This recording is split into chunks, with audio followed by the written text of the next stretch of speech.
Good morning, everyone. My name is Jennifer Turner, and I direct the China Environment Forum at the Woodrow Wilson Center. We're really glad to have you joining us today for a conversation, which is the first of our problematic plastics series. Today, we're going to dive into the topic of can grassroots action on enhanced producer responsibility laws and other activities stem the tide of single-use plastics in Asia. Now, the Wilson Center, we recently got a grant from the Japan Foundation to kind of dive deep into ocean plastics issues. So this is, as I said, this is the first of a series of meetings. We also have publications, policy briefs that are going to be exploring the entire pipeline of plastics and how they're leaking and what kind of policies can be taken to limit those leaks into the ocean. And today I'm really excited to have 4 speakers who are all involved in the Break Free from Plastic campaign. We have got speakers from, we have Nicole Portley from the far early morning California. She leads Pacific Environment's marine campaign and planning, particularly focused on plastics pollution in China and Vietnam. She'll be kicking us off to start off with. And then we have Miko Alinho, who is the program manager for Gaia's Asia Pacific office. And he does some amazing work with communities, NGOs, and cities for technical assistance and to help move them towards zero waste strategies in the Philippines. We also have Xuan Quoc, who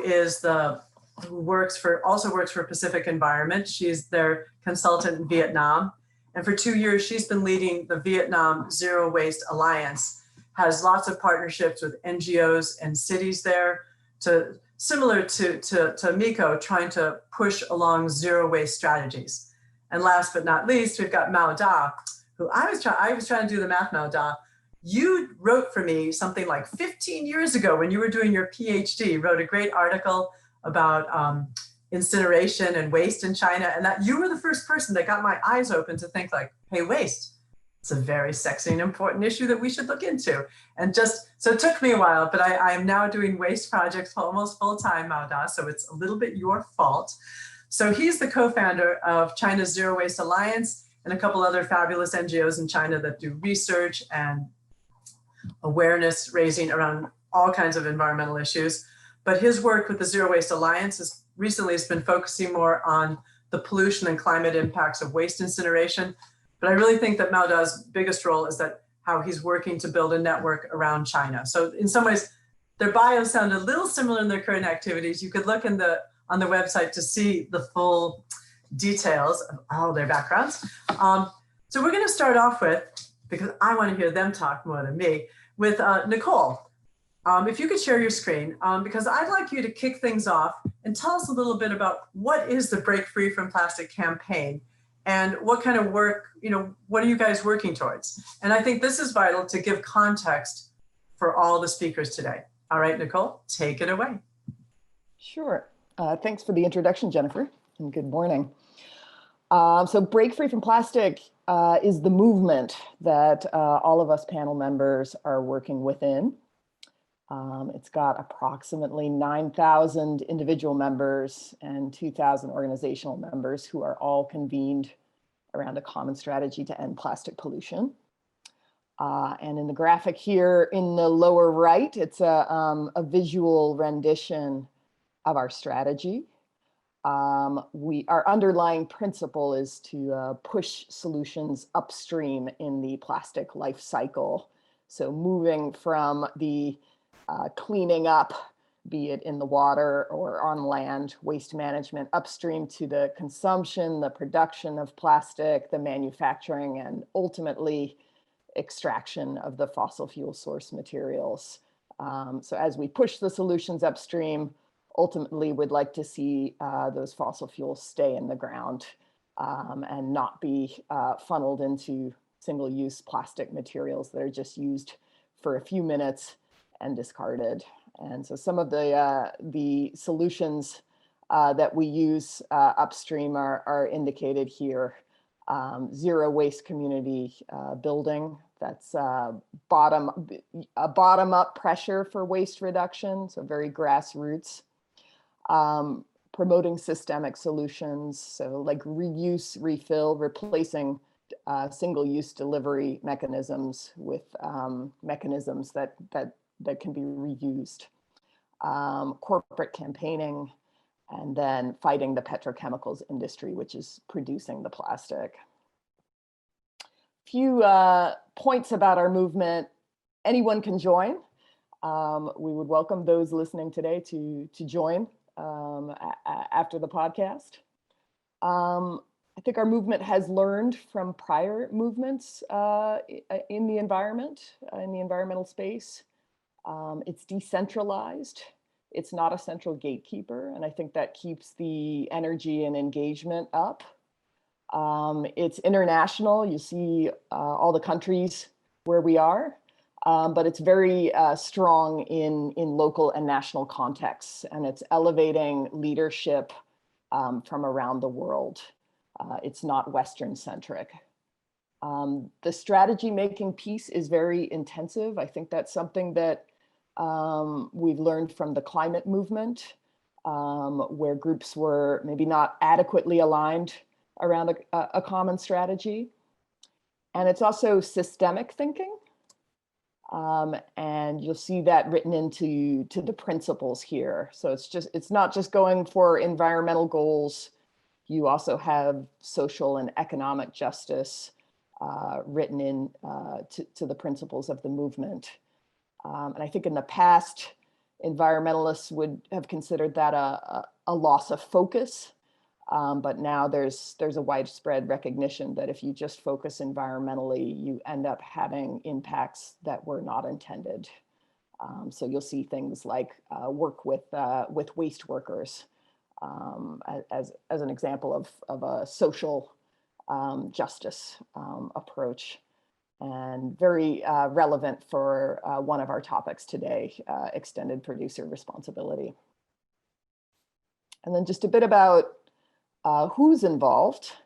I think at its foundation, you have a partnership between Gaia, which runs a network of grassroots zero waste advocates that is very strong in Asia, but global, with the very strategic corporate campaigning of Greenpeace.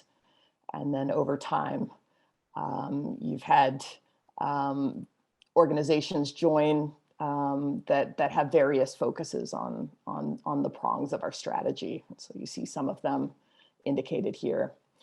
As for our organization, my organization, Pacific Environment, we bring a regional focus, and we're bringing networks that have relevant focuses. So a river pollution network in the Yangtze region of China, and then coastal conservation advocates in Vietnam, helping them to fold plastic pollution into their skill set and into their vision for the future. So I think Break Free from Plastic, in closing, it's a 21st century movement to face 21st century problems. Thanks, Nicole. And I even realized that when I introduced you, I'm like, no, it's not a campaign, it's a movement. We're just not used to introducing people as, hi, she's a movement. Yeah, so no, thanks for that. I think that the context is really important. I just wanted to, add to give people some of the diversity that even in DC, like we have the Council on International Environmental Law, that is, it's an NGO, but they focus a lot on the plastic climate angle. So, but a little bit more of a think tanky approach almost, right? Doing lots of reports. And so, yeah, that's what I think what's made it kind of challenging to kind of get a handle of like, what is this? All right, so now before we sachet over to Nico to talk about sachets, I want to remind people that you can start anytime now and submit questions, and you can submit it via Twitter at Wilson Center CEF, or it's online to Elijah Patton at wilsoncenter.org. So just go check those out there and start anytime now and submit questions. All right, so Nico, I bet that a lot of people in the States, like the term sachet is not that familiar with everyone, but it's one of the Philippines' biggest plastic problems. So take it away. Tell us your story about sachets. Thanks, Jennifer. So, yeah, good evening from my side of this world in the Philippines. I'm Miko Alino from Gaia, the Global Alliance for Incinerator and Alternatives, a core member of the Break Free from Plastic movement. And um, for today, I'd like to share some um, bits about sachets. For those who are maybe not familiar, these are small packets. Probably it's similar to travel packets when you go on vacations, and it usually contains products like shampoo, liquid soap, or even food. And in Philippines and maybe other parts of Asia, it's being marketed as a pro-poor, an affordable way of buying or consuming everyday products. So, unfortunately, I don't have a sample with me now, but yeah, maybe later on I can look for a picture. But I mean, you can type it in your favorite search engine and look for samples of it. Um, yeah, for this afternoon, uh, I'd like to talk about how sachets, in a way, hijacked in the Philippines what we call a tingi culture. So, tingi means we're in a way used to um, consuming products at fixed amounts. And this type of culture, maybe it has a different term in other places.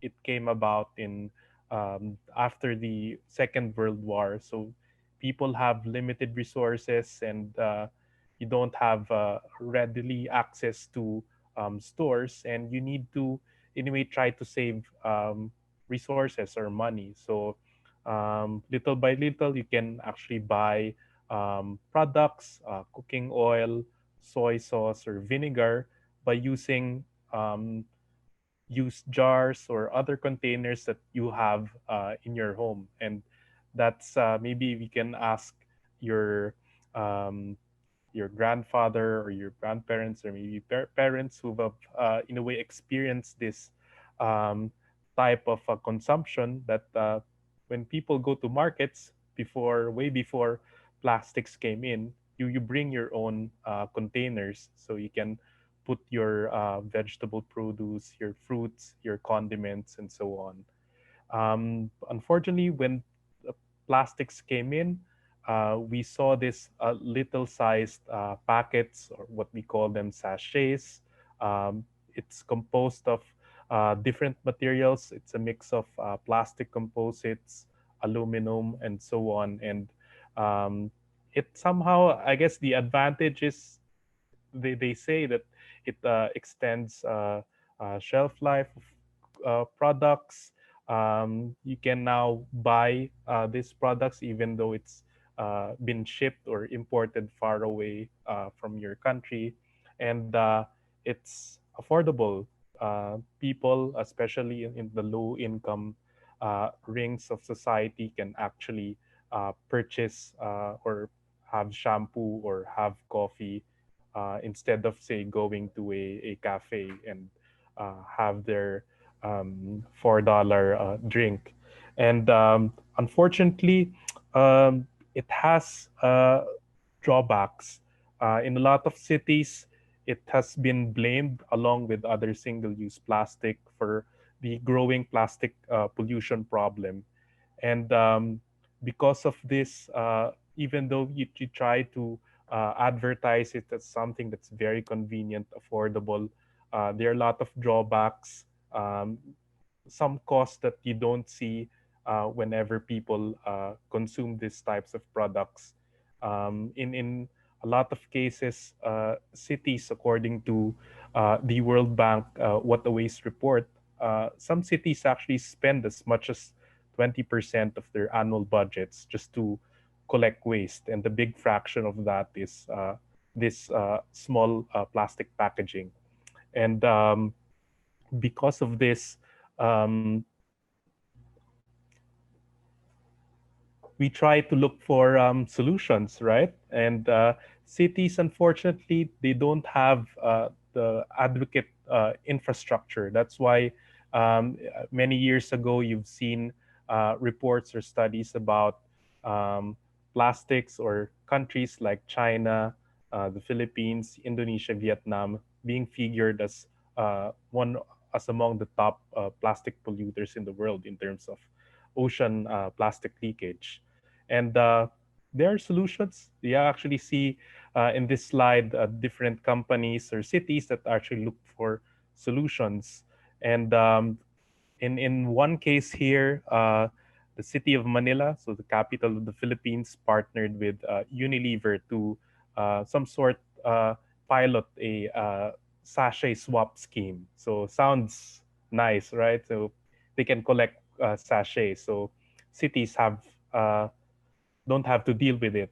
But in terms of practicality, this particular scheme, a consumer or a buyer needs to collect 10,000 sachets. And then what this person gets is two sachet packaging, so about 20 cents worth of new plastic products. So it doesn't really solve the problem. And where did they put this collected packaging? They go to cement kilns so that they can burn it as alternative fuel. Some are being put in additives in plastic roads, and we know that uh, runoffs from our roads are one of the biggest causes of microplastic pollution. And I think there are actually recommendations. Maybe later on we can talk more about this. But right now, just to actually borrow from the recent Changing Markets report, Talking Trash, businesses are actually just delaying, distracting, and derailing, um, uh, introducing various schemes just to, in a way, still produce more plastic. And as they say, you can't really recycle into the plastic problem.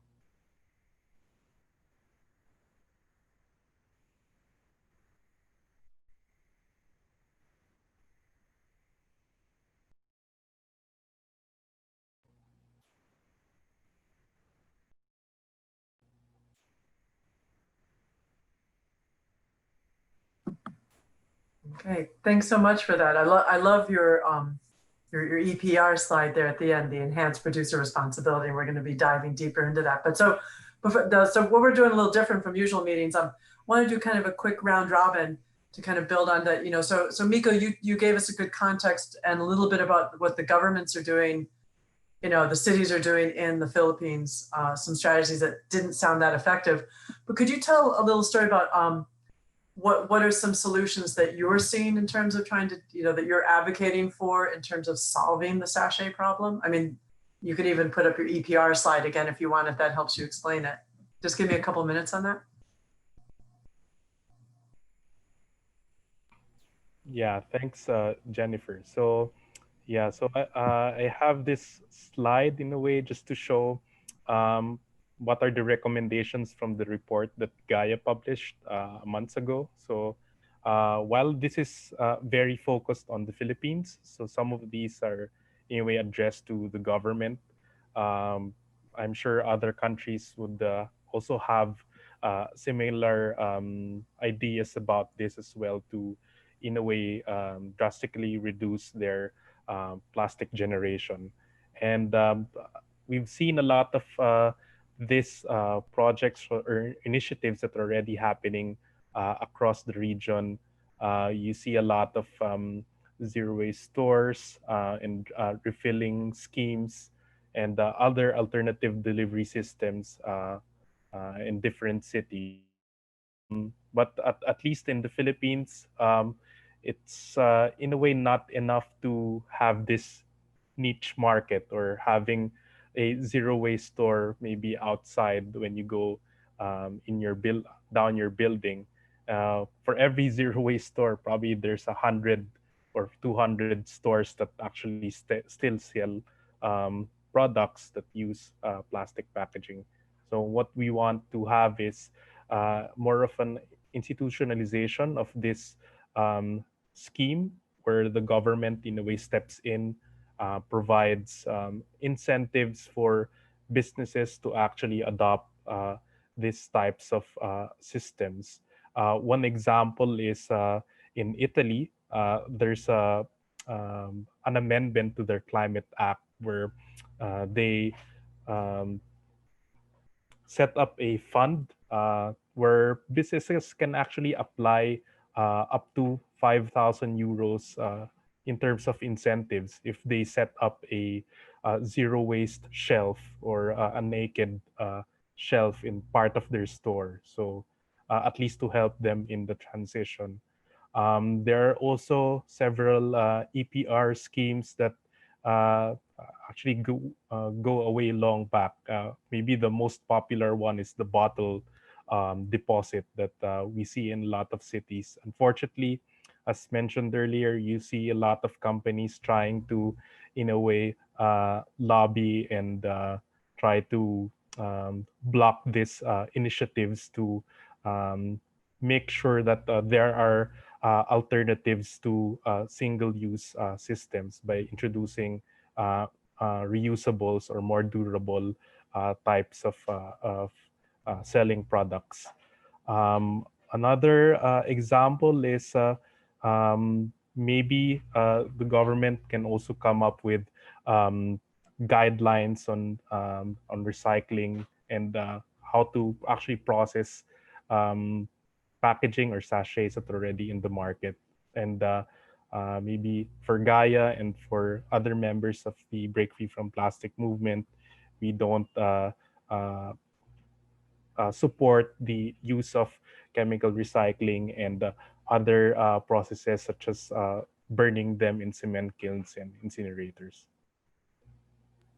Okay, well, good. So with so the extended producer responsibility, it's just, I mean, that's meant to be creating laws that are going to require companies to pay for instead of having your cities. I mean, 20% of their budget going to just collecting waste and dealing with the disposing of it. That's pretty darn high.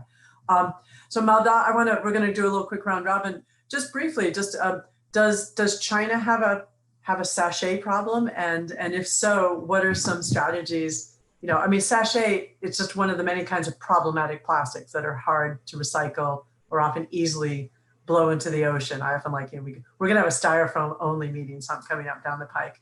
But Melda, can you tell us a little bit about China in terms of scope of sachet problem and what you guys are thinking of doing about it? Yeah, I can remember when I was in primary school, middle school, sachets were quite popular. Particularly, we can see these products at very small grocery stores. But in 20 years, I think these products is almost out of the market. So this is not a big problem for China. But I do think there are some special condition where in which sachet is still used, sale. I think maybe particularly for tourism or travel, because people may buy these products for traveling. So I do still think that it's still a problem, but in a very small scale. So, but currently our regulation doesn't address this issue because we have other bigger problems in our place. Yeah, well, in a few minutes, I'm going to ask you, you're going to be talking about e-commerce packaging, but is that the number one problematic plastic in China? Or just briefly, what are the number one plastic problems in terms of problematic plastics that you're drowning in? Yeah, I would say it's a very big sector in terms of plastic problem. But we all also have other traditional problems like plastic bags or other problematic products like PVC products. So new and old mix now. So on our national agenda, e-commerce is a very clear target now. Okay, good. And Nicole, just briefly, most in the States, most people wouldn't even know the word sachet, but what comments that you have to say about it, either in the US or just in your work in Asia? Well, our situation is similar to what Mauda described for China, that sachets aren't being heavily marketed here, but you do find them in particular niches, condiments for fast food, and travel pouches for camping. And all of those materials are going to landfill. And in the US, as in China, we may have more space to hide our landfills away than Miko and Sundu in the Philippines and Vietnam. But that doesn't mean that it's not a problematic solution. I have a friend who does remediation of toxic sites, and she told me that one of the things she learned in that work is never live downstream from a landfill. So landfills try to contain waste from the environment, but they don't really succeed. Well, one thing that comes to mind, just back to sachets, because I'm thinking Halloween's coming up, and I know there may not be trick-or-treating, but a lot of Halloween, just even the candy wrappers themselves, power bars, I mean, those are plastic too. I mean, can we recycle those, Nicole? No, also go in the landfill. Because we can't, because a lot of them have too many layers. Yeah, and Miko's smiling because like, yeah, you do have sachets. Okay, and Xuan, what about in Vietnam? Are sachets, do you have a tsunami of sachets there like they do in the Philippines? Yeah, we have a similar problem with what Miko said before. And, the sachet is a low value for recycling, right? And all of sachets end up in the landfill. In Vietnam, we that have some new model to reduce the sachets. The refillable, yes, like other country, but we also introduce the mobile refillable station with motorbike. So our culture is a motorbike. We carry out the product on a motorbike and refill for customer. Yes, and also there are many startups who start up with the reusable or using the local material to produce the bio product. For example, they use the areca to make the blade and cutlery, or they banana leaves, eco tree leaves, or lotus leaf, yes, to pack the vegetable in the market. So yes, there are more and more model of refillable and reusable business nowadays, and we hope with this trend we can somehow reduce the sachets in Vietnam. Okay, well, and so now actually we'll stick with you, Xuan, because we've already briefly defined that enhanced producer responsibility is legislation, laws that require companies that are their products, if they come in plastic, that they would be required to take them back or somehow pay someone. Sometimes they hire contractors to take care of it so that no longer municipalities have to do it. And I guess, Miko, you said that there's sounds like there were experiments with this, but I think that Xuan, you've been involved in the Vietnam creating an EPR law. Can you tell us your story about what's going on there and what are some of the obstacles with enhanced producer responsibility law? Yes. So can you see my screen? Yes. Yeah. So as Jennifer introduced me before, I'm a coordinator of Vietnam Zero Waste Alliance and consultant of Pacific Environment. And I would like to give you some brief information about the plastic waste crisis and the EPR system in Vietnam. And you know that like other country in Southeast Asia or maybe in other country in the world, the solid waste management is a hot issue. And every day we generate about more than 60,000 tons of waste, and of which 71% end up in the landfill. And because we didn't do the segregation as such, so all of the mixed waste here in the landfill, and it's smelly. And so people living around the landfill, they do demonstration. They prevent the truck to transport waste to the landfill. And every time they do that, the city is flooded with the waste. And this happened in many provinces in Vietnam. And the big problem is the plastic pollution. In some our waste assessment, we found that in some sector, the plastic waste comprise for up to 20%, and Vietnamese people using, many plastic bags, like on average, nearly 500 plastic bags per year. And we also have a lot Philippines, and because of our poor collecting collecting system, and so after a heavy rain or a flood, the waste end up in the waterway and stay in the beach. You can see there are a lot of plastic waste here. And we did several waste auditing, and we found that all these companies as a big polluter, like Coca-Cola, Pepsi, Vinamilk. And we think that to solve the plastic problem, we need to address not only the demand side, but also supply side. It means all of these companies have to take responsibility to clean up their product after consuming.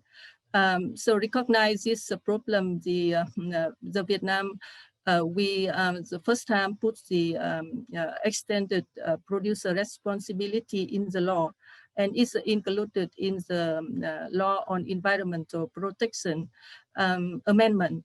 And the first review of amendment is happened in June at the National Assembly, and it's intended to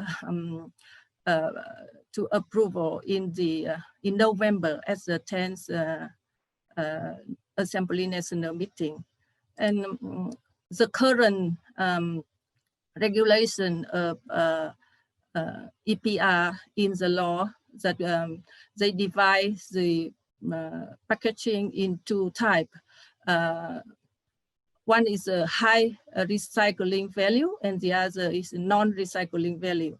And so for high recycling value, the producer and importer, they have to collect, take back their products after consuming, and also have to pay a certain amount of money to recycle certain rate and with a certain recycling requirement. And for the non-recycling product or packaging or packager, they have to contribute some financial resource to support the for the collection, transportation, and treatment of the waste. The government will provide the list of the product of these two types. And in the clause number 6 of these two articles is suggests that the government shall prescribe a roadmap for implementation and detail of this article. So it means that following this regulation, there will be a decree issued by the government, and as a supporting law document issued by the Ministry of Environment. And this diagram shows how the EPR system will work in Vietnam. So producer and importer, they have to make their own plan for recycling, and either they have to recycle by themselves or pay some money for the third organization to do this work. And you can see that at present we have two options. So the first one is a industry-led system, and the other is a state-led system. And there's still a debate on selecting which system to use.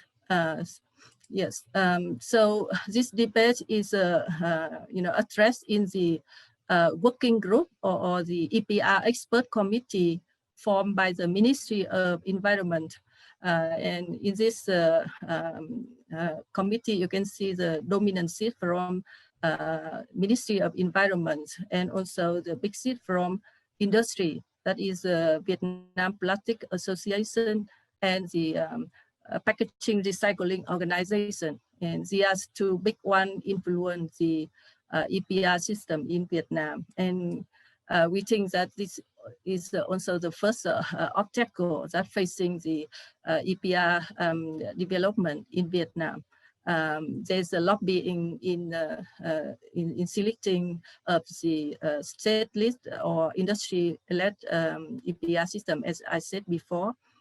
And the second obstacle, we think that, an ideal EPR system, it should have a regulation to make the business as usual very, very expensive. And so all of the corporate, the company will move to the refillable and reusable business, or yes, it means that they have to take the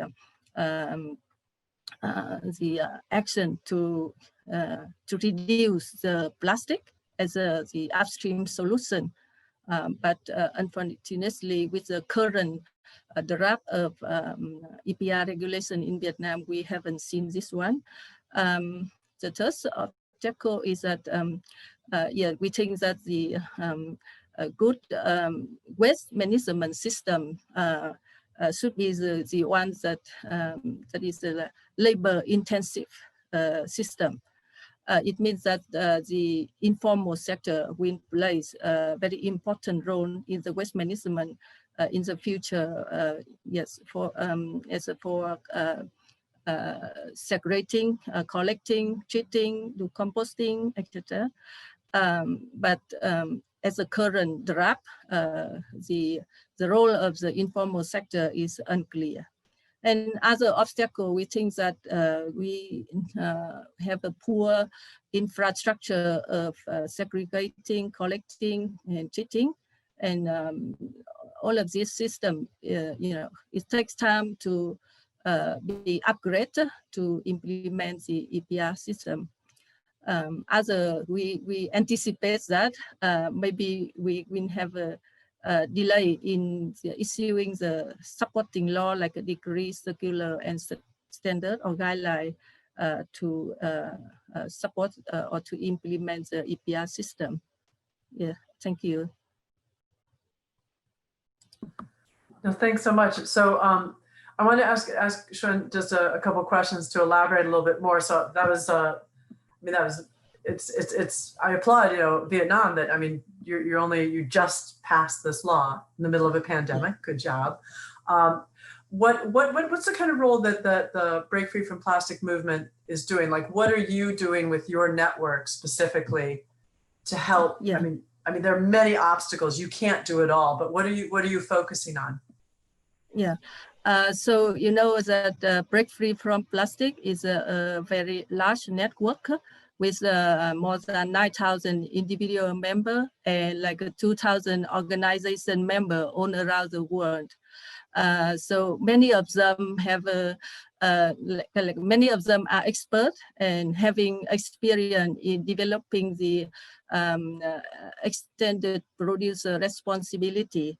And so being a member of BFFP, we benefit from it. We can share lesson learned from other countries through the webinar training course, knowledge sharing on the EPR regulation, on how to integrate the upstream solution, how to integrate the informal sector in the EPR system. And so, for example, we learn many experience from India, and we also get the advice from ELAW, legal advice from the Global Alliance of Environmental Law.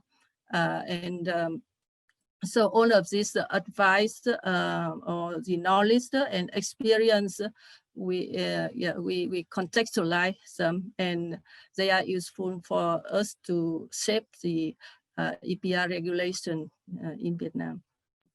Is Vietnam the first country to pass an EPR law? No, Yeah, I mean in Asia, because I know Europe is the lead in the world, correct? No, in terms of EPR legislation. Maybe I know that India, you mean Asia? So India is developing the EPR, and I think Korea already have that law, right? So we are not the first one. Not the first. Well, what about the Philippines? I thought you guys were the fiery ones in terms of combating plastic waste. Yeah, I mean, unfortunately, we still have a long way to go. But I guess we do have allies that are, in a way, talking to government agencies, trying to introduce bills on plastic taxes and guidelines on packaging.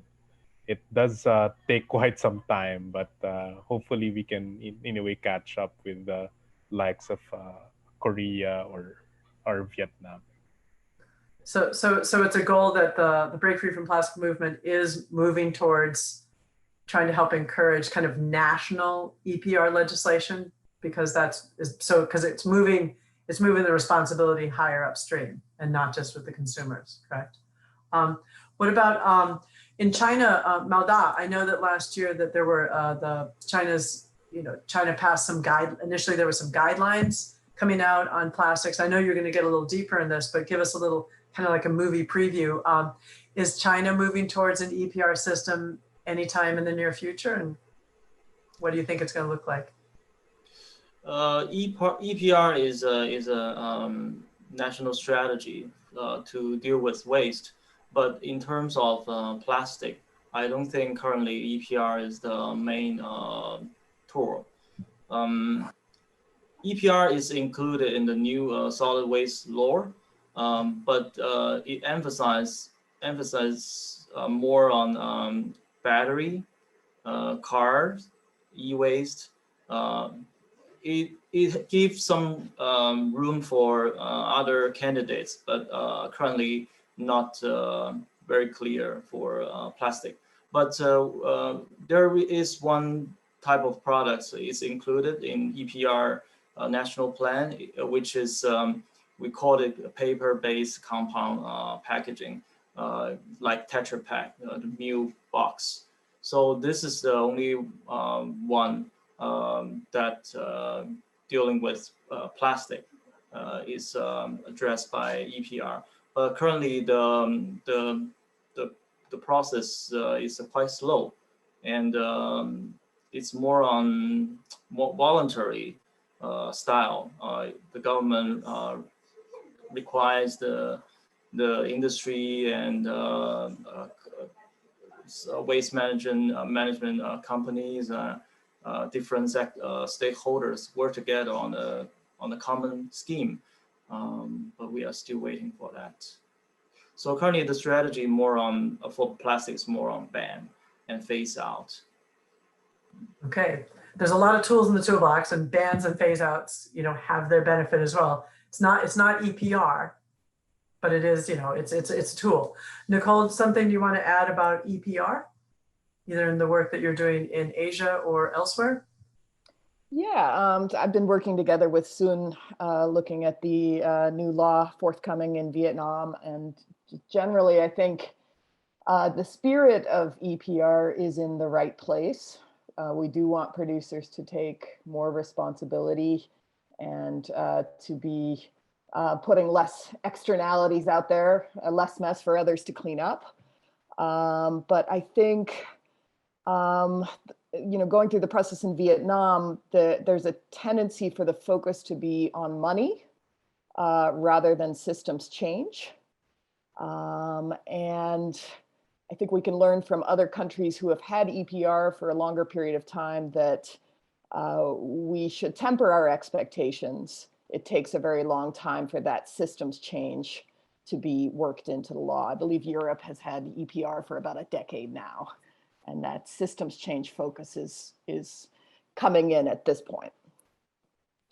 So, but that's good though. At least one has the model, and a lot of these companies are global. So, all right.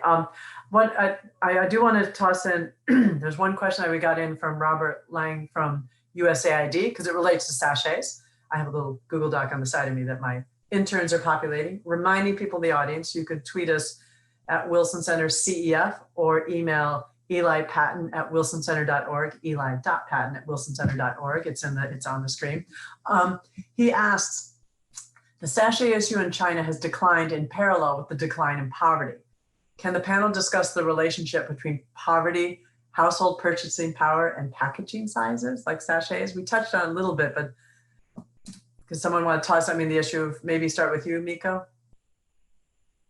Yeah, I mean, well, I guess the point of introducing sachets in mostly low-income countries is to provide that access to these everyday products to families or households that can't afford bulk containers. All right, so but while it's good, convenient, and affordable, someone's gotta pay. So in this case, in the Philippines and maybe in Indonesia or India, you have your local governments paying for the externalities, and they also pay in terms of impacts later on when these packaging, because you don't have enough resources for waste collection.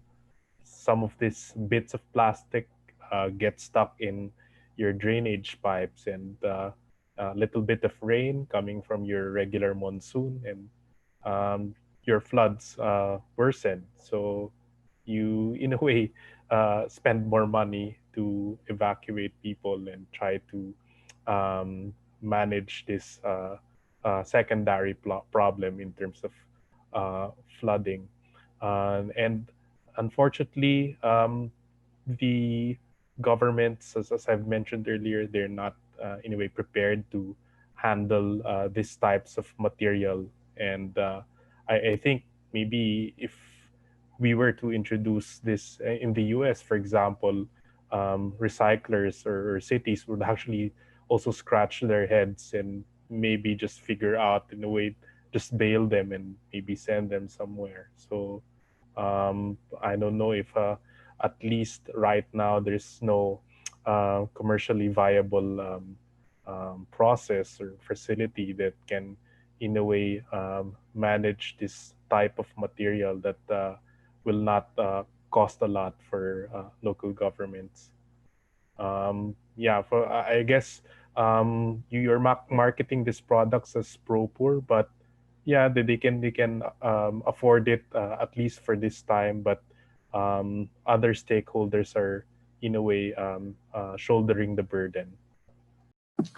And it's also putting pressures on budgets that could have been used also to do other things in the society. I think I want to move on. Right? If you have comments on that, let's hold that for a moment, because I'd like to kind of make sure that we give Mao Dog his, we call them mini keynotes, to give his mini keynotes to talk about the staggering scale of online shopping package, delivery packages in China. I remember remember on Singles Day, November 11th, there have been numbers that my brain can't even comprehend how many packages get sent on Singles Day. Akin to our Christmas, I suppose. So, Mao Da, take us on a tour of e-packaging waste in China. And you can Thanks. go ahead and share your screen. Okay. Can you see that? Yes, we can. Just put it in. Yeah, perfect. All right. Okay. I'm working for Shenzhen Zero Waste. We have another name called Toxics Free Corp. We are also working with China Zero Waste Alliance and Plastic Free China. These two organizations closely on plastic issue in China. As mentioned before, we are also a core member of Break Free from Plastic Movement Global. I think firstly, I want to emphasize that e-commerce is now very broad, and it has a traditional way to sell products, but also some new forms like live sale. Many celebrities in China is doing a live sale now, so this is a new form. And also today I'm more focusing on delivery packaging, but actually in China we have another big problem, so online food ordering and food delivery, which is also one big kind of business of e-commerce. But I will not talk much about that today. Okay. Can you see the screen move? Okay. So I think no one will disagree that e-commerce is a big engine for consumption nowadays, but it is also a big engine of making waste. So this cartoon I like very much. We cannot get rid of the waste problem while we are shop. And the modern e-commerce, I think a main problem is it stimulates people to buy a lot of unnecessary products, as long as generating a lot of packaging waste. I think the e-commerce, the success of this, I think this is a very successful business, but also it has a big problem with waste. I think it's symbolized. It's a success and problem is symbolized by this global shopping festival. In Chinese, it's called Crazy Festival. It's created by this famous man, Jack Ma, and it's Alibaba Empire. This festival, yeah, as Jennifer said, is on single day, 11 November every year. It was created in 2009. So these pictures show that in 2016, the GMV, gross merchandise volume, reached over 100 billion Chinese yuan. But last year, the number increased to 260 billion yuan. So behind this, of course, I'm going to talk about the waste problem it created. And also, that's why we select this date last year to release our report on the waste problem of e-commerce and delivery packaging. And today I'm going to show you some of the main findings of this report last year. So firstly, this is the growth rate of delivery packaging, and from 2002 and 2006, it was in a very high speed, about 50% growth rate every year. After 2012 to 2016. And after 2017, it become slower, but still very high, stabilized at around 20 to 30% growth rate every year. And in terms of the volume, it was estimated that in 2018, the total volume, we call it pieces of delivery, is about 50 billion, and it's estimated that in this year it will reach 70 billion. So, so to give you a sense of what the packaging waste look like, you can see the three pictures at the right-hand side. Mainly, it's either paper material, mainly, or plastic material, or the mix of paper and plastic. Picture A is it's a cotton box, but it's wrapped by plastic film. The second one is we call it has a name called BOPP. It's a material packaging. It's like a bubble inside. And also C is it shows a woven bag with overwrapped tape. So these are very common packaging we can see every day. So in terms of volume of weight bills, paper, I would emphasize paper is also a problem, not just plastic for waste problem. Paper accounts for like over 40%, and plastic bag over 33%. And on the left-hand side, this part around 10% is actually it means this kind of packaging, paper box and with a plastic bag outside.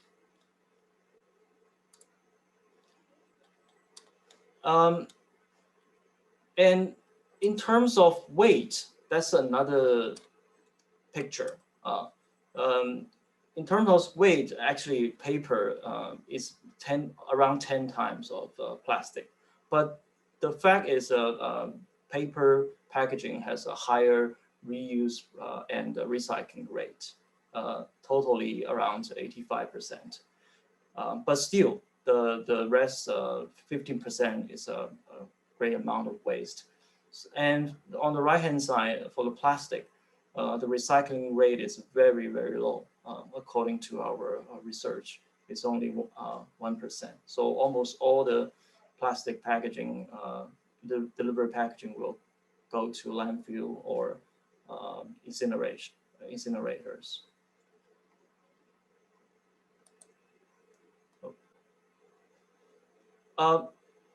This chart shows the material consumption for these packaging. Just show you, I think, show you the growth, the rapid growth trend. And in around 2016, it was estimated around plastic packaging consumed around 500. Sorry. It's 500,000 tons of plastic materials. In that year, this accounts for 5% of plastic waste generated in China. It looks not very big, but 5% is quite significant. Given the increasing rate, I think plastic waste from delivery packaging will be more and more problematic in our economy. Our research also tried to show the environmental and economic impact of packaging waste.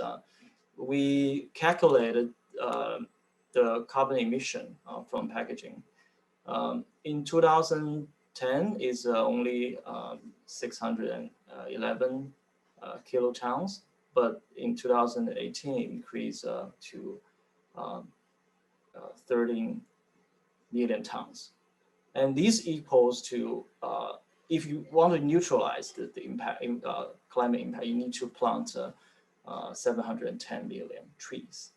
And if no effective way to be taken in 2025, it will increase more than 3 times. And I think we want to show the government officer the economic cost of managing these packaging waste too. We calculated our result is for the packaging waste shipped to landfill, it will cost around 700 Chinese yuan per ton, around 100 US dollar. This is actually 10 times of the tipping fee, which means there are huge of externality of the cost of these kind of waste management, and unpaid by the producer or consumers. And for the waste to be burned, the total cost is around 331 Chinese yuan, which is also over 4 times tipping fee for incineration. I think these are underestimation of the cost, because according to another reliable research in Beijing, the total social cost for incineration is nearly 2,000 Chinese yuan. So.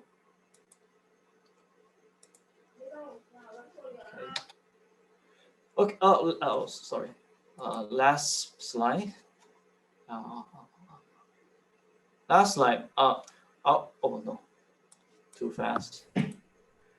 Okay. Last slide is we also try to look at how the e-commerce are they taking some measures or do nothing? There are different levels. The positive thing is there are some measures have been taken, like they applying e-labels. For some packaging, they are using simpler packaging and more reuse transfer bags, thinner tape, and these already have some success. And in some small scale and long and short term pilots, e-commerce is trying to use try to recycle more and try to use reuse package. But this is a very small scale. We are pushing these companies to upscale the models. Lastly, I think a very dangerous thing is some e-commerce is trying to promote a biodegradable packaging as the so-called solution. We all know that this is not sustainable if we don't change the model, reduce the consumption of these single-use packaging materials. So that's all. Thanks. Thanks, Mada. I have one quick clarifying question. Can you go to your climate slide again? I was trying to understand when you talk about the climate footprint of the e-commerce packaging, is that just the actual production of the packaging, or is that the delivery? I was trying to understand what that was measuring. Oh, we call it. This is a life cycle. Okay. Yeah. So you had which means actually the most emissions at the raw material production phase. I think this is very interesting. So we need to not this the key thing is not at the waste management side. Is trying to reduce the amount. Yeah. I know you had it up there in the colorful bubbles, but I just want to make sure you kind of unpacked it a bit. So it's really the whole life cycle, and that must have taken a lot of work to do. But you got the data in China for this. That's quite impressive. Yeah, we work with a university and a team of researcher. Yeah, they are very good. Yeah. So I've got a couple of questions from the audience that have been that they're coming in. Hooray for the audience. One was that well, I think, Maudai, you got some of this, but we got someone from Maya Ping Chen-Che, a broadcast webcaster from Mandarin Service or Radio Free Asia. Can you say something a little bit about some current Chinese government policies on single-use plastics? And is the government regulating e-commerce?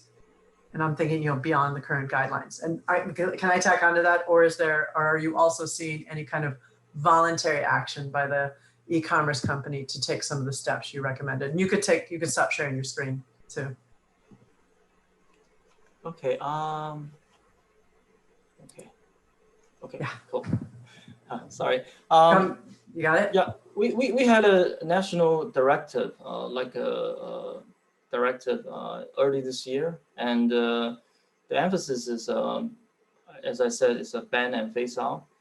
Firstly, it banned 5 types of products, including plastic, the microbead, and microbeads, and also very thin, ultra thin plastic bags, and ultra thin plastic film for agriculture. Also plastic products produced from medical plastic waste, etc.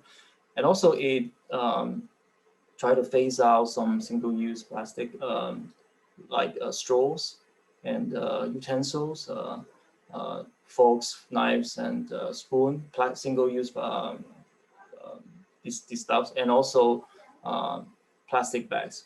But the policy emphasized more on non-biodegradable. So we think this is we suggest government to rethink more about this, because biodegradable doesn't mean green. For e-commerce,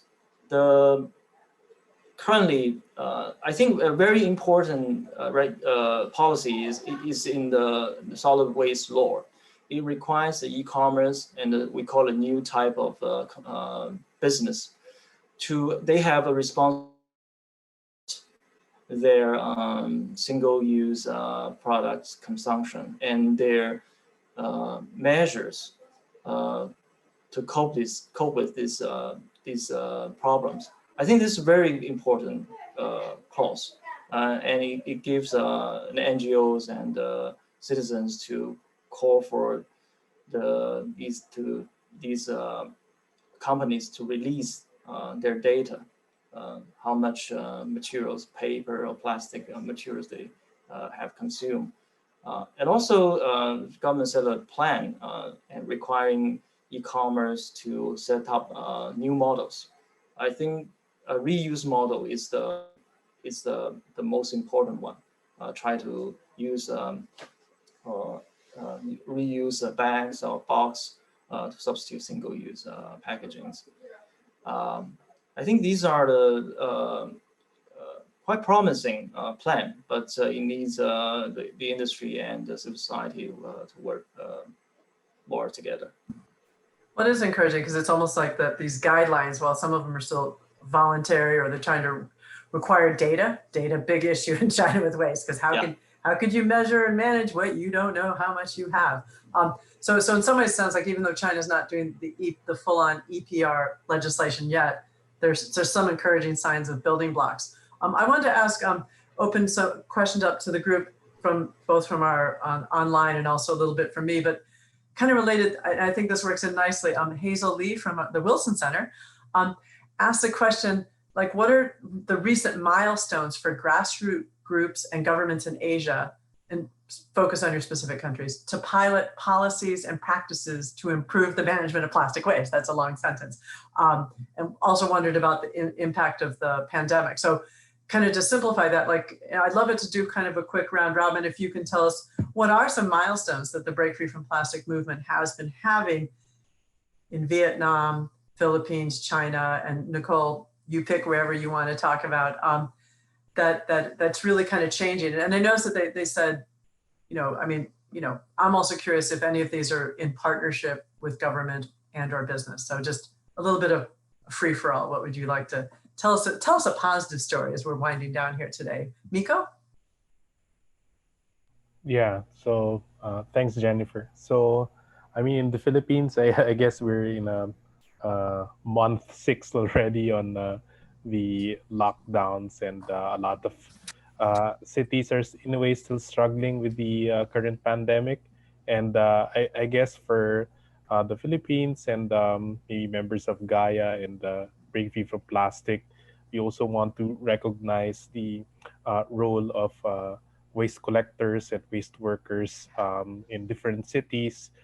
We consider them as essential workers as well. And part of our work is to, of course, advocate for better protection, not only through provisions of protection equipment as well as social benefits. So we call on cities to, in a way, provide maybe hazard pay or other provisions, maybe produce or relief kits that at least they can provide not only to healthcare professionals, but also waste collectors that are also, in a way, risking their own safety when they go around and collect discards.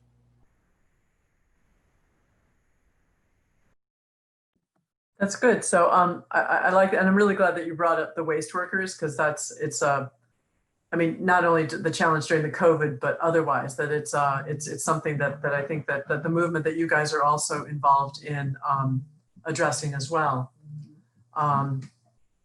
Sorry, there was someone knocking on my door. I'm wondering if it's an e-commerce delivery, so we're just going to ignore it for now. So it could be.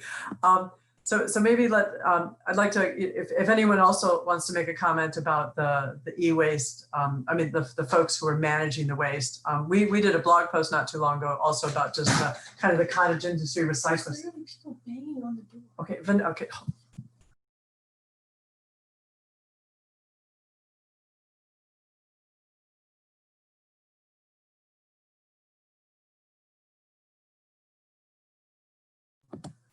Sorry. It's like life comes in. Sorry, I lost my train. So if any of you'd like to make some comments on the e-commerce or the waste management, you know, as kind of any good milestones that you're seeing. Shwen? Yeah. So for the e-commerce, compared to China, our e-commerce is still small, but it's grown incredibly. And some brands, they have the growth rate of 600% per year in the revenue. And but unfortunately, that Vietnam, we haven't got a complete legal system, legal framework to control the online shopping. Even it's very difficult for them to get the text from online seller. And so it's harder for them to control the plastic waste associated with the online shopping. At present, there's no organization who work to reduce the online shopping plastic waste. So in Vietnam, we think that maybe we should ban the single-use plastic. And so, you know, fortunately, the Prime Minister last year, he announced that we will ban single-use plastic by 2025. And we hope that the roadmap to get that goal will be issued soon. Yeah. Well, that's exciting. Is that, Nicole, do you want to add anything to that about, you know, again, we're looking at, I mean, that's also, you all are starting to tell us about some really interesting kind of milestones that you guys are helping to advocate for, working with / encouraging the government. Nicole? I guess I'd say in closing that we don't need to think of bans as not being as progressive as extended producer responsibility. I think when you have an overflowing bathtub, the solution is turning off the tap. So China's recent directive and EU's plastic strategy, which include extensive bans, those are setting the gold standard for where things need to go. And then hopefully corporate innovation on reuse refill is going to follow. Okay, well, actually, there's so much to talk about. Good thing this is the first of many meetings we're going to have talking about plastic. Here we started with the Break Free from Plastic movement. We're going to have some corporate folks. We have plastic innovators. We got clothing that's going to be later down the road, clothing that's being grown from fungus. Can't wait for that. I want to thank all of my speakers, the audience who tuned in, the Japan Foundation, of course, for supporting this, the Wilson Center's Environmental Change and Security Program, and the Asia Program for also kind of pulling in some of their audience. And we're just beginning the conversation.